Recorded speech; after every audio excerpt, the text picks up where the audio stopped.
And he was sketching this on a napkin in the coffee shop where we were. And I was really enthused by the idea. And Dirk and I were going across the street to meet Patrick in the office and told him as well. And he got excited too. So we, at that point in time, we thought, okay, we should really do this very unusual blend.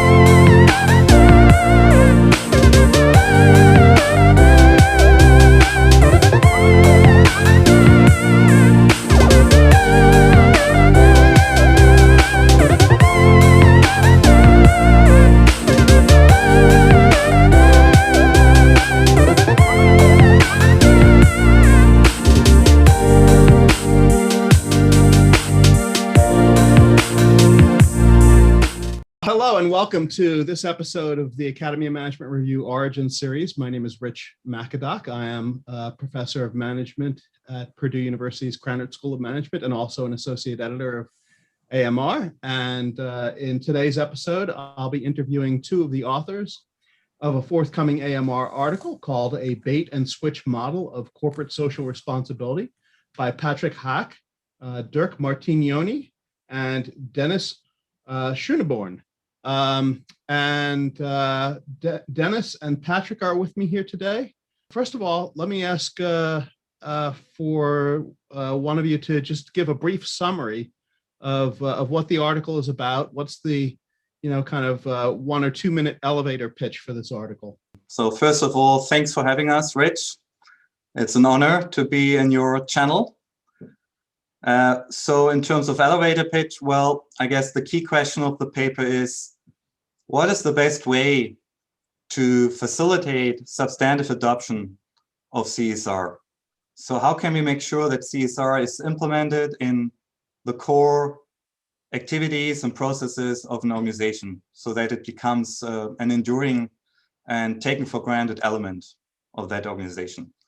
And to answer this question, there are at least two main perspectives. So one is saying, well, in order to ensure that practices are implemented, we need to have transparency in the industry, right? So people actually need to be able to observe what is going on within the organization. And in that way, we can ensure that a practice is not only adopted superficially or ceremonially, but actually is entrenched within the organization. And important notions here are, of course, you need to be strict. There should be some accountability. There should be monitoring. There should be sanctioning in cases where the organization is not complying, right? Even punishment. We would say this is actually the dominant perspective, right? Like the transparency perspective. Yeah, we call it transparentist perspective, right? Just to create a new term. There's also a literature on the transparency imperative, right? This is this notion that that transparency is beneficial for promoting CSR, and this is very much taken for granted. It's rarely challenged in the CSR literature. However, there's a second perspective saying, wait a minute, it might be actually helpful if you're interested to promote CSR to have opacity, a lack of transparency, right? Where it's not clearly visible to external audiences what is going on within the organization. And the reasoning is here informed by literatures on social learning and sense making. And a basic argument is, well, we must not enforce managers or organizations to do something what they don't understand. So it might be helpful to have a lack of transparency because it may foster learning, experimentation, creativity, and so on. Whereas transparency and monitoring might actually shut down innovation, right?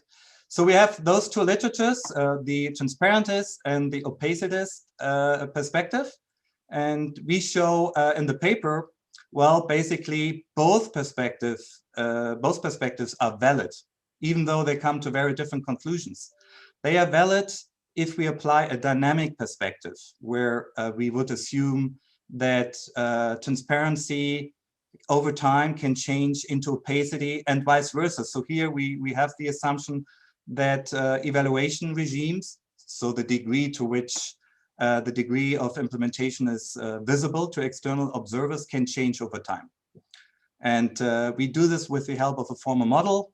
We come up with 4 ideal types of process sequences, enduring forms of transparency and opacity, and transitory forms of opacity and transparency. Transitory opacity basically meaning opacity followed by transparency, transitory transparency meaning transparency followed by opacity.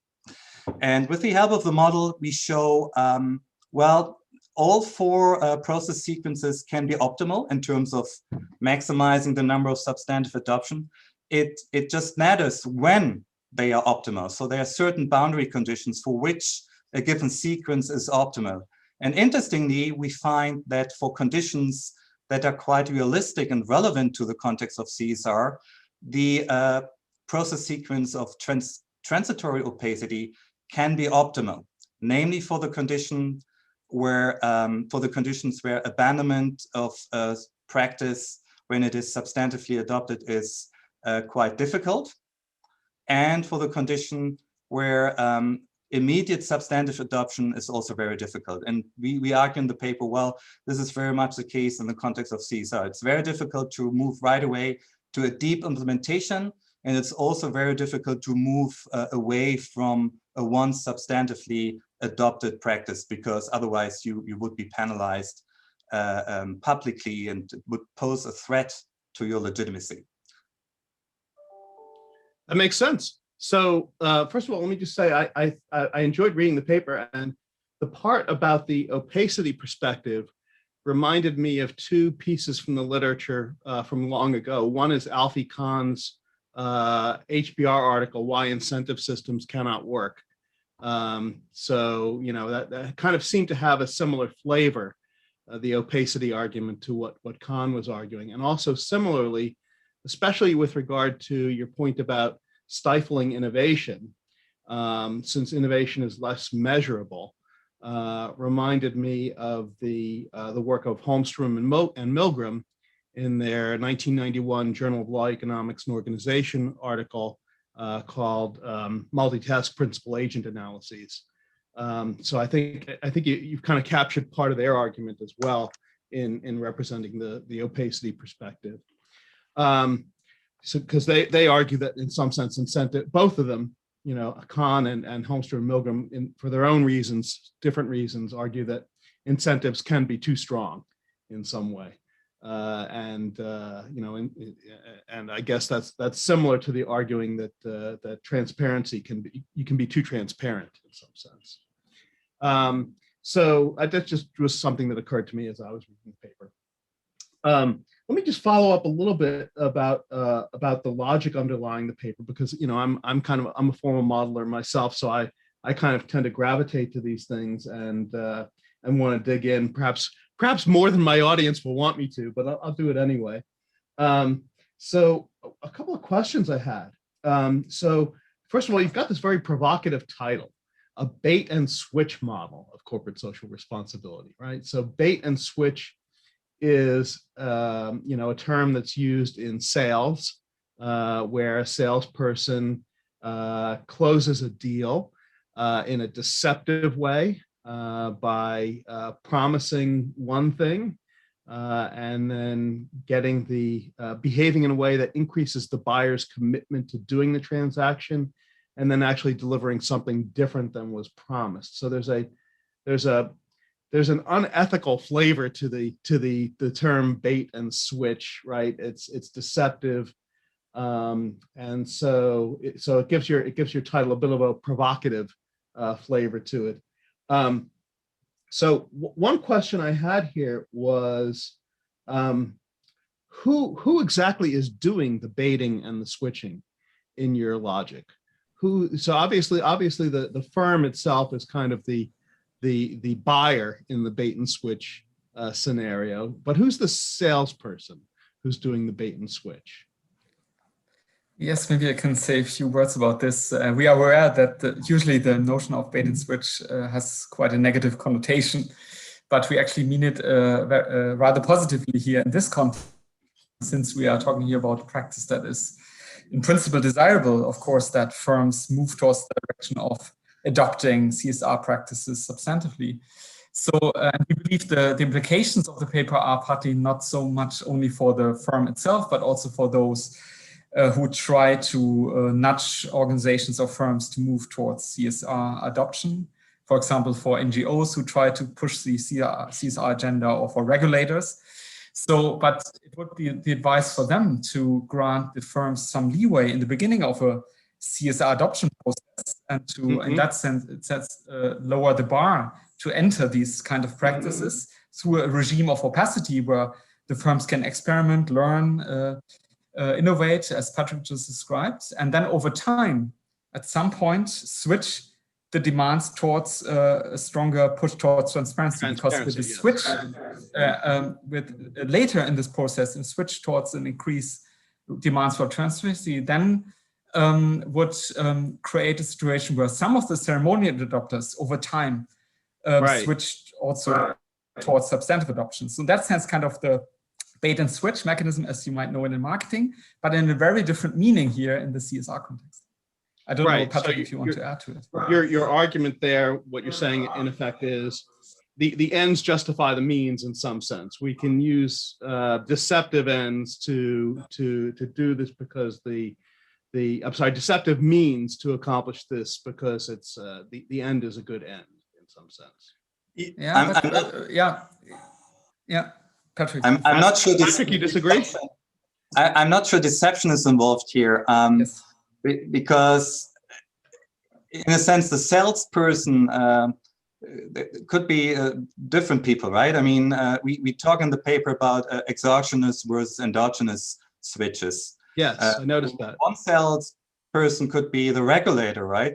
If the regulator decides, okay, we see now a critical mass of ceremonial adopters, we've been tolerating this behavior, but now we really want to ensure that the ceremonial adopters implement the practices. So now I tighten up the regulation, right? And so in a sense, this will actually be the switch part here. Another salesperson could be, of course, and Dennis mentioned it, the NGOs, right? And if you're interested in promoting CSR, it doesn't make sense actually to have a very strict standard or a very strict regime in the beginning, because then you may have only a few organizations being able to meet the standards of that very strict regime, and the impact in terms of promoting CSR would be very small. So even as an NGO, you need to keep an eye on the temporal process, right? Also outcomes in the future.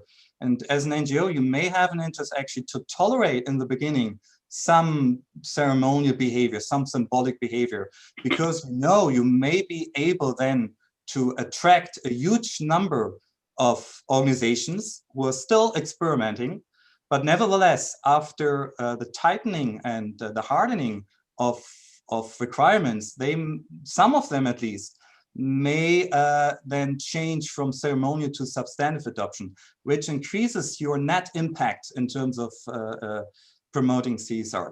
So at least two salespersons here involved, the regulators and the NGOs. And the third type of salesperson is actually the organizations already substantively adopting a practice in the beginning, right? Because we have a few true believers who are willing and able to meet strict standards right in the beginning. But what happens for them under opacity, external observers do not see the differences, right? And they tend to overgeneralize from a few bad apples to the general population. And this, of course, is a problem for the true believers, for the substantive adopters. And they have an incentive to enforce over time a stricter regime towards transparency. So at least three salespersons here: regulators, NGOs, and the true believers. Yes, and there's actually, I think, a second story you could tell about the competitors, beyond just a kind of a true believer story. If I put on maybe a little bit of a cynical hat, right? I could see where it may not be that I'm a true believer, but I at least have some advantage in being able to deliver CSR more effectively or less expensively than my competitors do. And so I adopt it early. And then I translate that into a competitive advantage by luring my competitors induce them first into adopting ceremonially, and then later cut the branch off by demanding greater transparency. So it may be a way that a company can actually gain a competitive advantage, even if they're not a true believer in some sense. So that's another possible story one could tell. So I did want to follow up a little bit about the assumptions underlying the model. So again, there's whoever the salesperson is.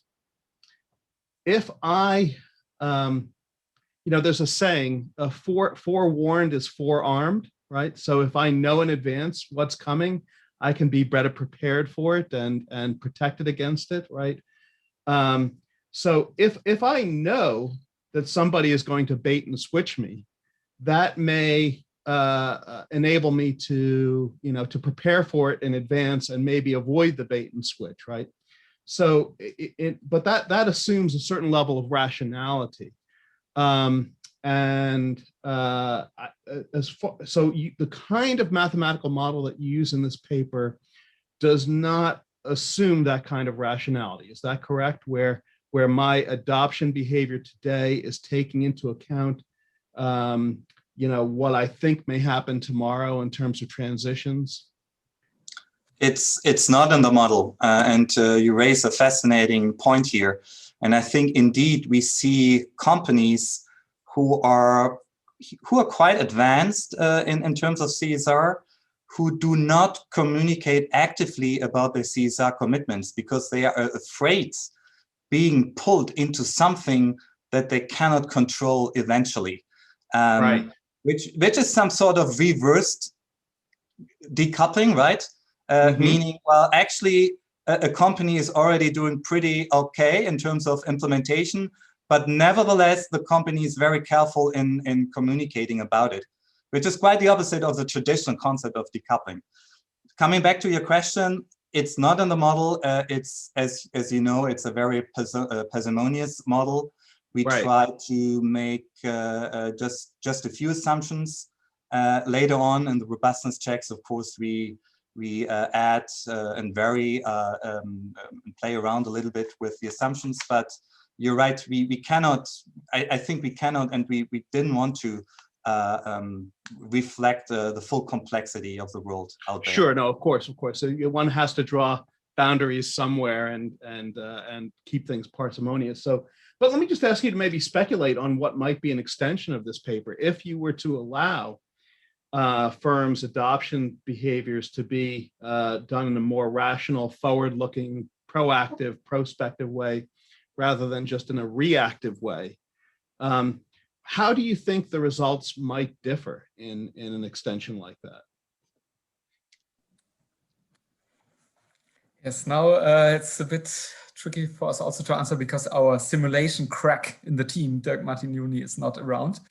Okay. Some of our discussions with him centered around future research to look into kind of agent-based modeling, where we would be able to distinguish also between different attributes that the agents have. So far, we are treating them with one bold brush. The agents in the model, by and large. The Markov model excels in its simplicity, but it doesn't really take into account the historicity of the agents, so to speak, and also not different attributes, for example, big market players, small market players, or different types of commitment here. So that could be an option for the future, but we didn't take into account your ideas so far in our discussions in the author team. Well, I'll look forward to future refinements of this model as it gets extended in the future. That'd be great. So I've played around enough with the model itself. Let me ask you about the story behind the paper. So tell us a little bit about how did this project get started in the first place? Where did you get the idea for it? Yeah, I think it's an interesting backstory, maybe also interesting for junior scholars to hear, because it dates back quite a long time ago, I think now 9 years, roughly. Because at the time, Patrick and I were already doing research in that exactly that area, CSR practice adoption, and we did a big qualitative empirical study in the banking industry around the Equator Principles standard at the time. And I was sitting down at that time in 2010 with our co-author, Dirk Martignoni, just for a coffee. He and I, we got to know each other a few weeks earlier. And he was asking me, yeah, what kind of research are you doing, Dennis? I told him about the paper I did with Patrick and another author, co-author, Christopher Wickert. And Dirk is doing completely different research. Yeah? He does formal modeling, computer-based simulation, etc. And he said, it's really interesting what you're doing. We could actually model this in the following way, having actors move from one period to the next between the states of non-adoption, ceremonial adoption, and substantive adoption, because this is ultimately what you're after here. Right. And he was sketching this on a napkin in the coffee shop where we were. And I was really enthused by the idea. And Dirk and I were going across the street to meet Patrick in the office and told him as well.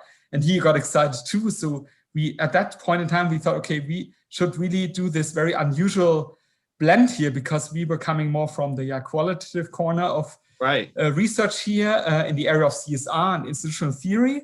And he was coming with the quants and formal modeling and simulation. But we thought, okay, why not? Why not bridge these worlds to some degree? And so we entered that idea, and we got very enthused and tested then these ideas in various workshops. We presented at Stanford and various other, with Jim March when he used to be around and had his legendary Munch seminar at Stanford, and got the encouragement through this seminar and others that this could be an idea that is worth pursuing. But as you can tell from the 9 years roller coaster of a journey, it took us quite a bit until it got published. And it, of course, also developed quite a bit in between the paper. Yeah. Right. So what made that combination of mathematical modeling and CSR theory interesting enough for you to want to devote time to do this project? Because obviously, as you said, it's taken a lot of time and effort out of it. So what was it that was interesting enough to motivate you to put in the effort and time? Yeah, maybe I can start and Patrick can add to it.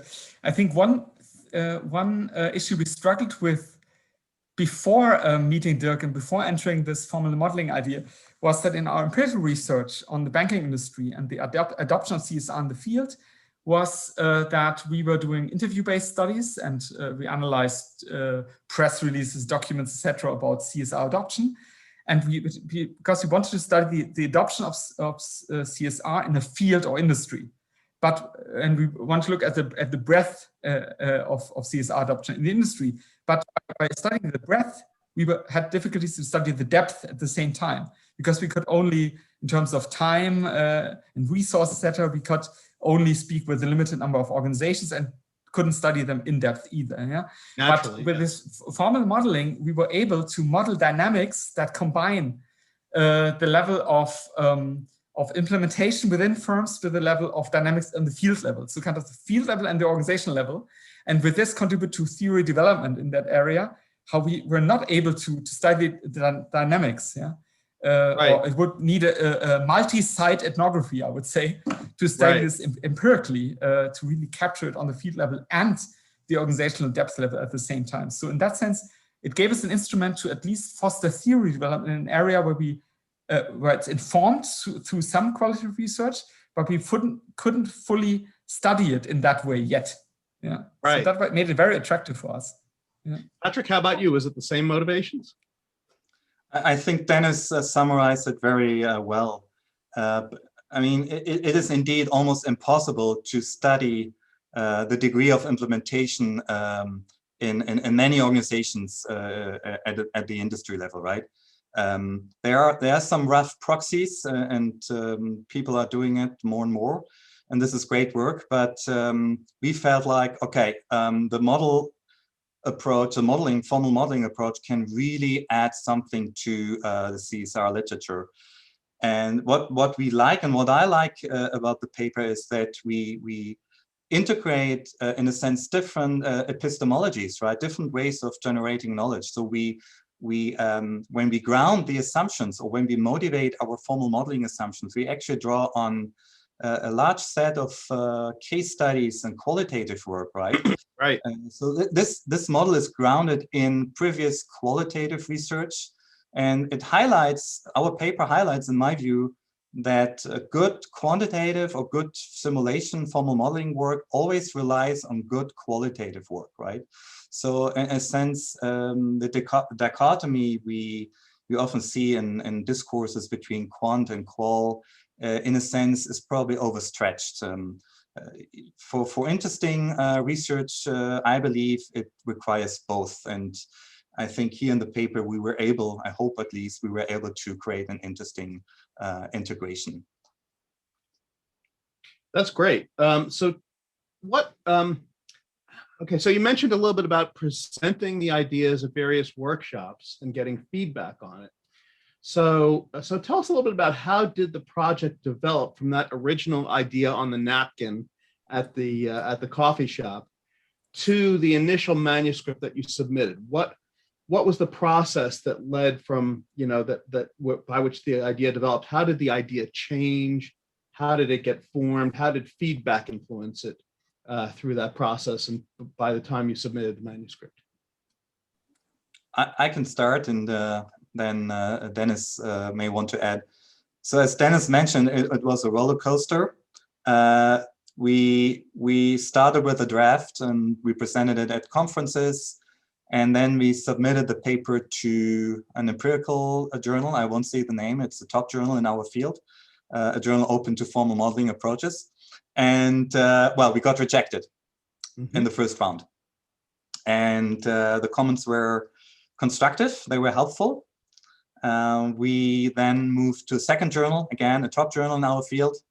Again, we were rejected, and we were like, oh God, what is wrong? And we felt like maybe that there is a challenge here, given that we have this rather very unusual blend between formal modeling, CSR research, and institutional theory. Right. But then at some point we got an award, an Academy Award for the paper, and we felt like, okay, the paper, at least somebody values it, right? At least it attracts interest, and we still believed in the paper. And then, and you made this better than us, there was a policy change in AMR with the editorship of Jay Barney, and AMR was open to formal modeling pieces. And we figured, well, this is maybe a chance. So we submitted to AMR, and there we got very developmental and helpful feedback, and eventually we were able to publish in AMR. So maybe also as an advice for junior scholars, because back then we were pretty junior, never give up. I think it's important to stay motivated, and naturally this is easier in a team. Be resilient, be persistent.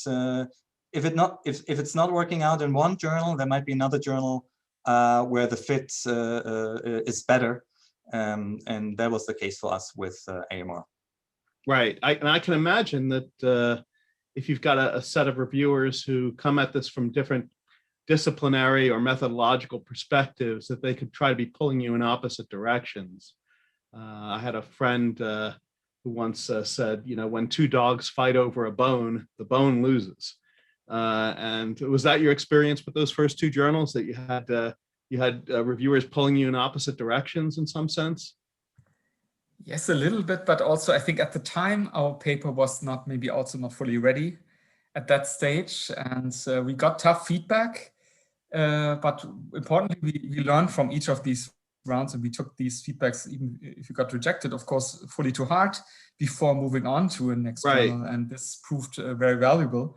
So I think some of the insights and the robustness checks and the analysis that we added, that came over time as additional layers onto the paper through these various review processes. So yeah, we took it always as a constructive learning experience, even if, of course, it's frustrating to get rejected. But we as Patrick said, we always believed in the idea, because the three of us are very excited about the insights that we generated in this project. And there were hard times in the process, but things like the award at the Academy of Management, SIM division, social issues management, or also appreciation that we got at conferences, helped us to get this trust in our ideas and then to pursue it further. And we are very happy about the outcome now in the review process. That was very appreciative at AMR and helped us a lot.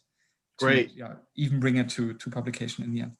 Great. So basically you wound up having to add additional layers of robustness checks and additional parameters perhaps, or to the model that would lead you to in response to the feedback that you got.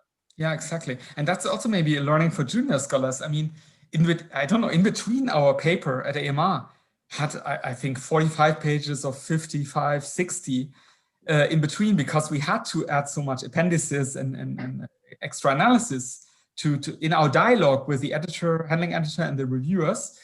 Of course, I mean, I hear sometimes junior scholars saying to me, yeah, but there's the page limit, etc. I mean, of course, there's a page limit towards publication of the piece, but in between, I think my experience is that reviewers and editors tolerate some pages more, but then having more depth. And actually, a lot of the analysis also we added in the response letter, actually, in direct responses to specific points that the reviewers raised. And I think all this helped us, sharpen our argument and also make our findings more robust. And there were additional important layers of analysis, for example, social influence between actors, things like this, that came on board later that made the paper stronger. Yeah, and I think, that's a good lesson for junior researchers who are maybe just getting started with formal modeling, is that even the simplest model, reviewers can ask questions that may force you to make it complex, more complex than it needs to be. But they ask legitimate questions and that deserve good answers. And so, sometimes you need to deepen or broaden the model to be able to answer those questions, even if it's not central to your point, even if it's just a whole lot of effort that goes into half a page on a reviewer response document that's never actually sees the light of day. Good. So let me ask you this: what impact do you hope that this paper will have in terms of its future influence on future theory, its influence on future empirical research, its influence on future practice, or its influence on future policy? Maybe take each of those four: theory, empirics, practice, and policy. What kinds of impact do you hope this paper will have on those areas? Okay, I can start with theory and empirics, maybe. Well, I think the paper shows that transparency can be beneficial to CSR, but not always. It depends, right? I mean, in this paper, we really look at the boundary conditions. We look at when is it beneficial. And my hope is that our paper can contribute to a better understanding under which conditions transparency is helpful for promoting CSR. And in a sense, it challenges the transparency imperative, right? I mentioned a few minutes ago. The largely taken for granted assumption that transparency in any condition is helpful or beneficial for CSR. So that would be the theory part. For empirics, well, I think our paper is one of the first in the CSR literature actually working with simulation and formal modeling. And here, I guess our hope would be that it helps encouraging other scholars to draw on a more diverse set of methods and approaches. Because you could argue we currently see a certain set of methods being applied in CSR research. And this is great and very important, but I think we see that there is potential to broaden up the methodological toolkit, right? And we believe now that CSR research is more and more maturing, so this has been around for 20, 30 years, we probably eventually at least need to move or add at least besides the case studies and the great qualitative work, we probably also need to push a little bit more the quantitative side here, including formal modeling and simulation. I think there's a huge opportunity for scholars actually to use those approaches more frequently, especially in CSR research. And I leave. Yeah, I mean, so do you think there's an opportunity here for researchers to do more empirical studies on transparency pressures, increases in transparency pressures over time, and the reasons for those, either for research on NGOs or policymakers or even competitors? Yeah, probably also on timing. So what is the right point in time to switch or to kind of make an evaluation regime more transparent?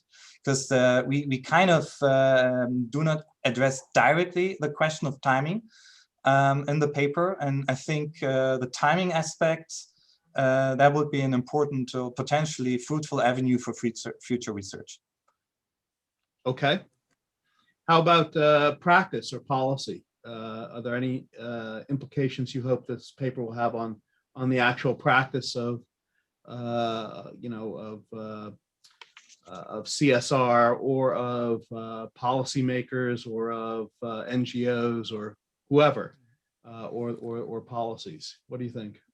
Yeah, I think this brings us back a bit to the discussion we had at the very beginning of this conversation regarding bait and switch, that NGOs or regulators may be better off if they grant corporations first some leeway, some opacity regarding the experimenting with CSR practices, and then at some point in the process increase the demands.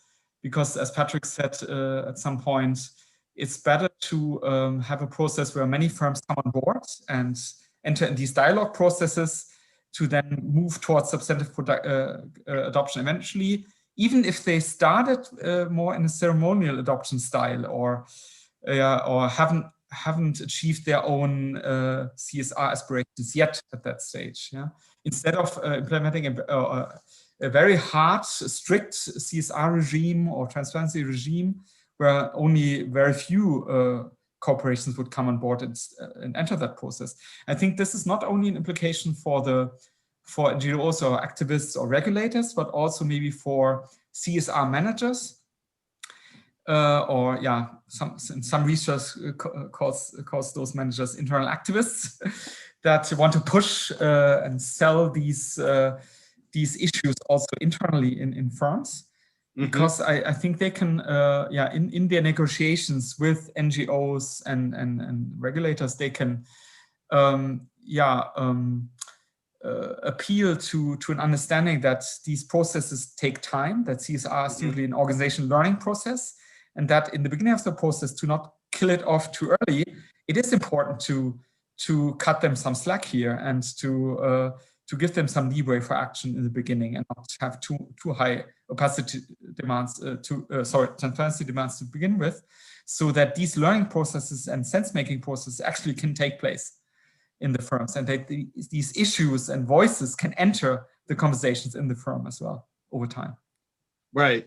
I imagine it could also go the opposite way, that firms who are more aware of the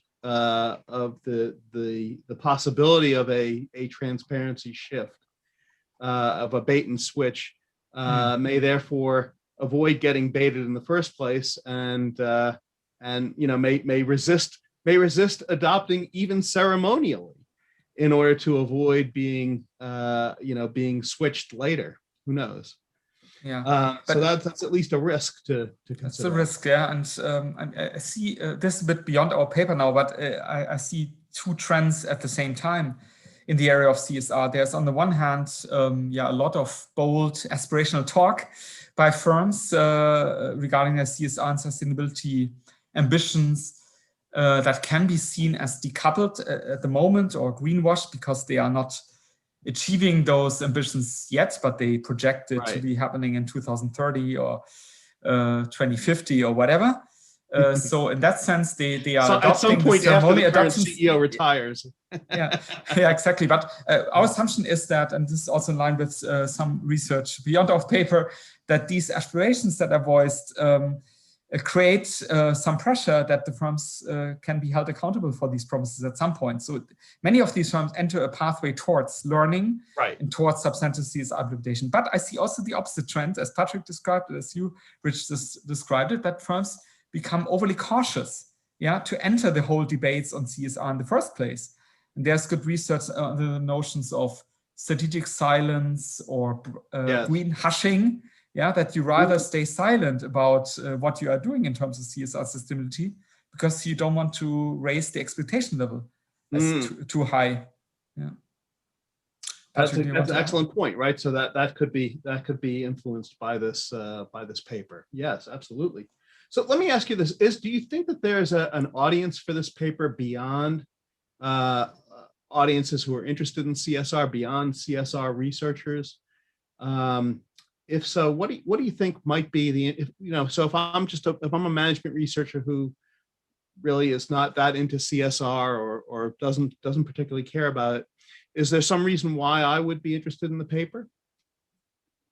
I think, or at least I hope, this paper could be of interest for institutional theory, because in institutional theory, one concept that is very important is decoupling, right? Decoupling between policy and practice basically means what is said in terms of, let's say, in a website is not really reflected in what is being done. So the formal structure does not is not reflective of the actual working practice within the organization.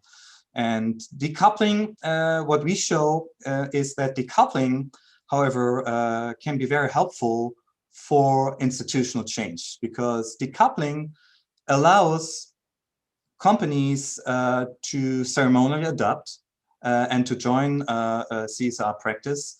And then over time, because of various dynamics and also because of the switch, those ceremonial decoupled adopters turn eventually, some of them at least, into substantive adopters. And we would equate substantive adoption with a practice that is firmly embedded and implemented, in a sense institutionalized, such that that practice is seen as an enduring and taken for granted part of the organization. So in a sense, our paper shows decoupling has a very, there is a connection between decoupling and institutionalization. And I think this link has not been elaborated yet sufficiently, at least in depth. And here I hope, or we hope, that could be of interest to institutional theory. So that would be one audience besides the CSR scholars, where we believe our paper could be of interest. Right, that's a great answer, and that's kind of what I was expecting you to say, because I think, in some sense, you may have undersold the paper because by making it, so focused on CSR, because it's not just CSR practices that your model could capture, right? It's basically any kind of the institutionalization of any kind of practices. I mean, you've got when you look at the mathematics of the model itself, it's comparing, non-adoption, ceremonial adoption, and substantive adoption, and none of that is particular to CSR. It could be a non-adoption, ceremonial adoption, or substantive adoption of any practice. And so, I wonder if the model has maybe broader applications than you've given it credit for. And you're right. That was one of the key questions we discussed during the review process, because at various points we discussed whether we should make this a general practice adoption paper, right? Right. And using CSR maybe as one out of several illustrations as a context to illustrate the more general argument. But in the end, we decided to stick to the CSR context, probably mainly, not sure if you agree, Dennis, but probably mainly for pragmatic reasons, because this is a literature where we that we are familiar with, right? Where we Sure. have some expertise. But I agree. I mean, I guess you're right. The implications would be for practice adoption in general. Right. I think it's the implications of this paper are possibly substantially broader than the paper would have us believe in its current form. So I think there's really potentially very big impact for this paper. So it's a great paper. I really enjoyed reading it, and I do think it will have a big impact.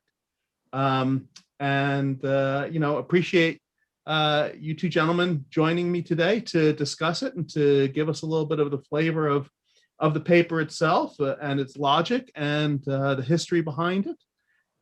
So thank you very much. Thank you, Rich. Thank you for having us.